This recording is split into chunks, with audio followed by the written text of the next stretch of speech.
Hello everybody, welcome back to the channel. I have an amazing video for you guys today. Here is an article from fortune.com that you guys are going to absolutely love. Now, we'll have a link to this article down in the description below.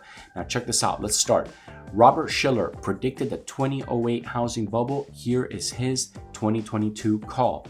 Now, as we know, the situation was different back in 2008 than it is now. The biggest difference is that we have inflation, and inflation is the monkey wrench, guys. I've said it in a few of my other videos, and basically what's happening is everything is becoming more expensive. If we go back to 08 crash, it was a result of not inflation, but it was a result of letting people who weren't necessarily qualified.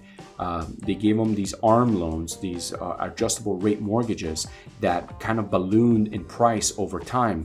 And what ended up happening is a lot of people were able to make the mortgage payment for the first year, 2 years, but then when the rates jumped up, suddenly their mortgage payments doubled, right?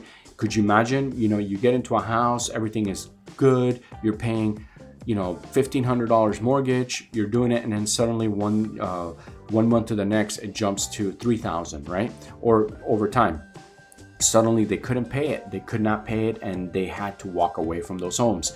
And what ended up happening is it created an immense supply out in the market.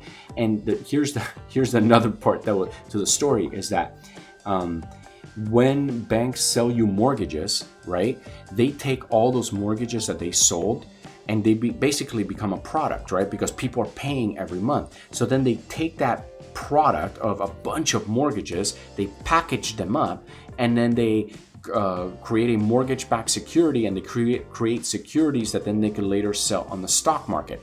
So now you had all these loans that were generated not fraudulently, but basically with very little regulation, and giving people that they couldn't really afford those types of loans. They gave all those loans to those people, and then suddenly they were not being sold in the stock market. And once they were being sold in the stock market as securities, these bundles, when people stopped paying their mortgage, those bundles basically became worthless. So now what you ended up having was a lot of foreclosures out in the market, right? Which increased supply. And then on the stock market side, you had a bunch of people investing in these mortgage-backed securities where they were basically dead in the water. They weren't, generating any money because nobody was paying the mortgage. So then that caused the stock market to crash. So you had these two elements. You had the housing market crashing and the stock market crashing, and they both crashed at the same time. And the stock market created massive layoffs, and the housing market created massive supply. So with massive layoffs and massive supply, the problem got even worse. And then suddenly, the home prices just dropped to like crazy low levels.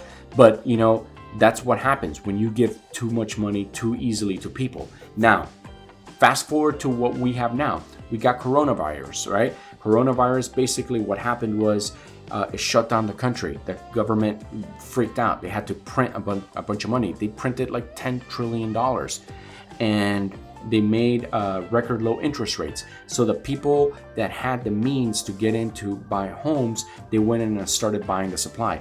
The problem was that because of coronavirus, who wants to sell a house during a coronavirus? Plus, we had a massive we were shut down for 2, 3, 4, 5 months, right? So that created so people weren't listing their homes, and we shut down the market, the economy for a few months, and suddenly we had a supply issue. There wasn't enough homes in the market. So like I said, the people that had the means jumped into the market because they foresaw that we were going to have inflation. Now, buying properties is ultimately a great hedge against inflation, and they jumped in. They started buying up all the supply. That created a vacuum, and prices started just skyrocketing. Okay, skyrocketing. And look, I'm not lying to you.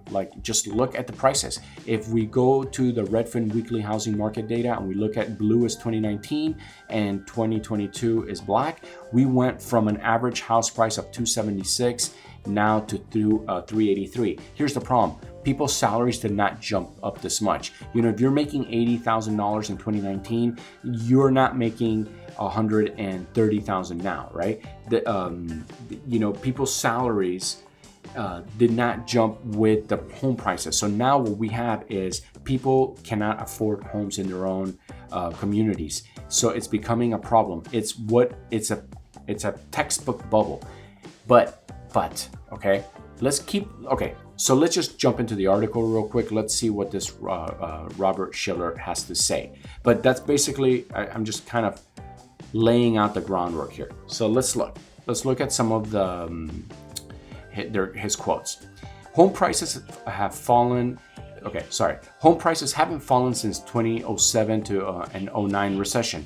Right now, things looking almost as bad. Existing home sales are down, permits are down. A lot of signs will see something. It may not be catastrophic, but it's time to consider that. Okay, so he's basically saying right now, it's not time, but why is he saying that right now? Is mainly, in my opinion, is because employment is high, right? There's unemployment is very low right now. In order to have a crash, we need to have high unemployment, because that's when you limit the amount of buyers that are available to buy a house, and if the people have get laid off or something and then they can't pay their mortgage, they end up putting their house on the market, so that increases the supply, right? So right now we're not going to see that if everyone is employed. Right now things are happy-go-lucky. Again, we printed $10 trillion. There's a lot of money still out in the economy right now. But the problem is inflation. Because we have so much money out in the economy right now, everything is more expensive, and day by day we're paying more for the same products than we were in the past. On top of that, the feds are super freaked out, and they hate inflation because they know that could destroy an economy. So they're trying to raise interest rates to basically suck money out of the economy, make it more expensive to do business.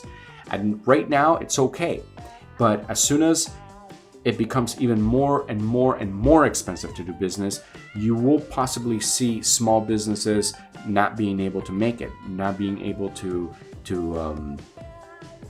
basically make money on smaller margins.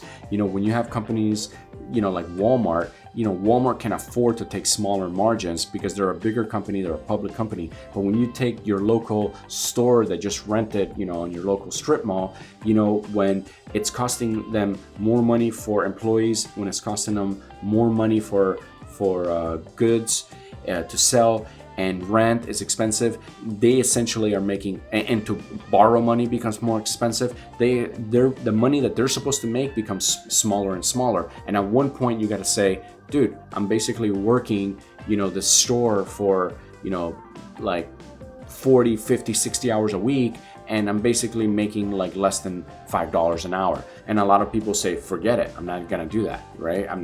This business is not working. People go into business to make money, not to lose money. So if we start seeing that the economy shrinking, which, you know, it is a result of printing a lot of money, you know, seeing the economy contract is going to bring everything down, right? And including the housing market. Just right now, the second, we're not seeing it. If we jump over to the Redfin weekly housing market data, you can see prices are still high, really, really high. We did see the peak right here. We are on the way down, but this could be like slow going down, you know? It could be over time, and that's kind of what we want. We do not want a overnight crash. Like if you're looking to buy a house right now, as much as you want to get the house for 2019 prices right now, that would be really, really bad. Like you want to basically wait. The more you wait, the better it's going to get. But we want to see a slowdown of the economy.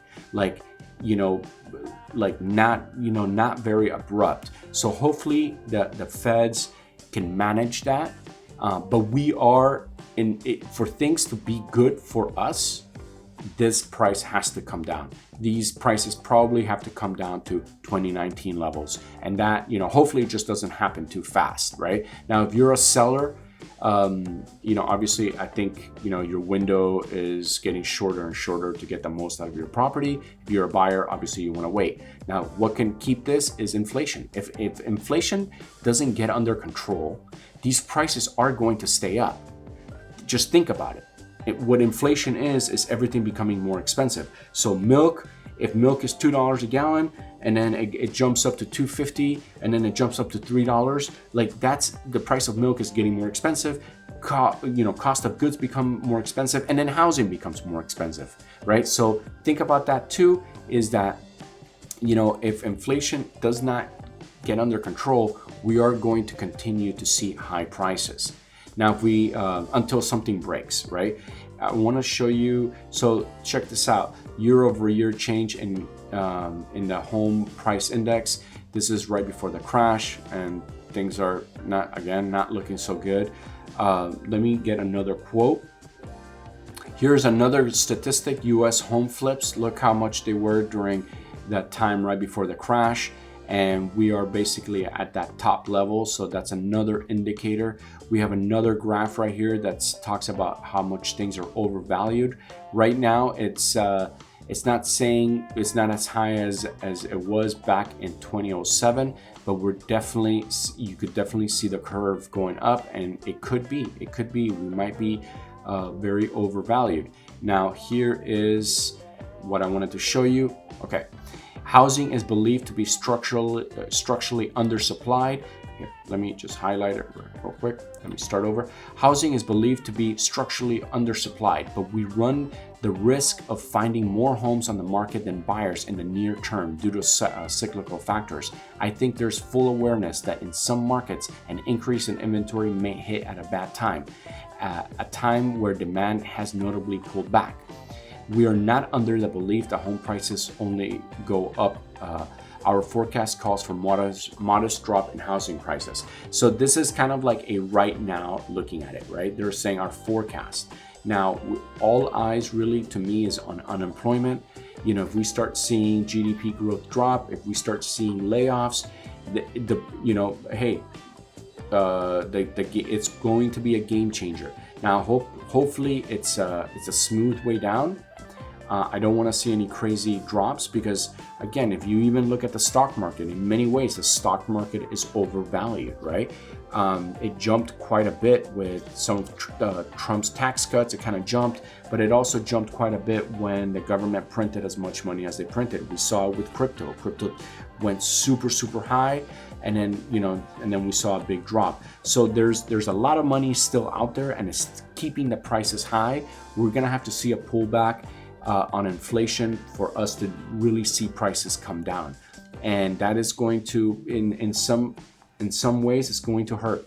It's going to hurt, but in other ways, it's going to be good because it's going to get things back to normal, and that's really what we're looking for. It's things to go back to normal. So now we can all enjoy the American dream, and we could all buy a house. Now, guys, I want to say a huge thank you to everybody who's been watching my videos and supporting my channel. Thank you guys so much. You guys have been liking my videos. You guys have been leaving comments, and it's awesome. Again, thank you guys so much. If you're new to the channel and you like my videos and you like what I have to say, please don't forget to smash that subscribe button and go ahead and like and leave a comment. Thank you guys so much for watching. I love you guys, and I'll see you on the next video.